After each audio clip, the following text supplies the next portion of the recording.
Thank you sir. అధ్యక్ష, పాపం పొద్దున మీరు చాలా లిబరల్గా ఇచ్చారు, మరి స్త్రీలకు వచ్చేసరికి కట్ చేశారు టైమింగ్. వాళ్ళకు కూడా ఆపర్చునిటీ ఇవ్వండి, కొత్త వాళ్ళకి ఇవ్వండి అధ్యక్ష. కాకపోతే కొంచెం ఈ సీరియస్ మ్యాటర్ కాబట్టి నేను మాట్లాడాలనుకున్నాను. మా నియోజకవర్గంలో అధ్యక్ష 2-3 ఈద్గా గ్రౌండ్స్ ఉన్నాయి. ఒకటి ఎంఎస్ మక్తాలో ఉంది, ఒకటి బంజారాహిల్స్లో ఉంది. రేపు రంజాన్ మొదలవుతుంది కాబట్టి అది అక్కడ డంపింగ్ యార్డ్ గార్బేజ్ అంతా అక్కడ నింపుతూ ఉన్నారు. నేను ఇప్పటికే రిప్రజెంటేషన్ చాలాసార్లు ఇచ్చి ఉన్నాను. అది కంటిన్యూస్గా గార్బేజ్ వేస్తూ ఉన్నారు.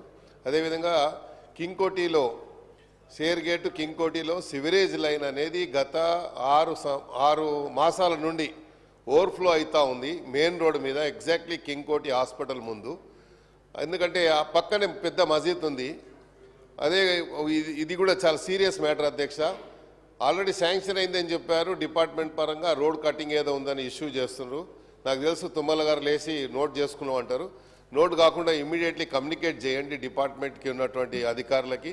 ఎందుకంటే ఇది సివరేజ్ లైన్ మీ ఓల్డ్ మన ఎమ్మెల్యే క్వార్టర్స్ వచ్చే దారి అంతా కూడా బ్లాక్ అయి ఉన్నది. ఇది అధ్యక్ష.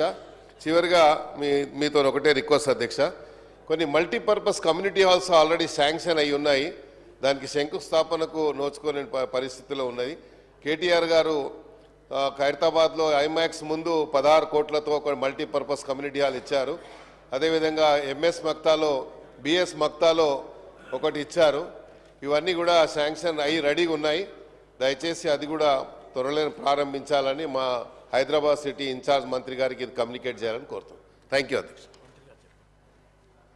అధ్యక్ష, నాగేంద్ర గారు సీరియస్గా చెప్పారు కాబట్టి సీరియస్గానే కమ్యూనికేట్ చేస్తాం.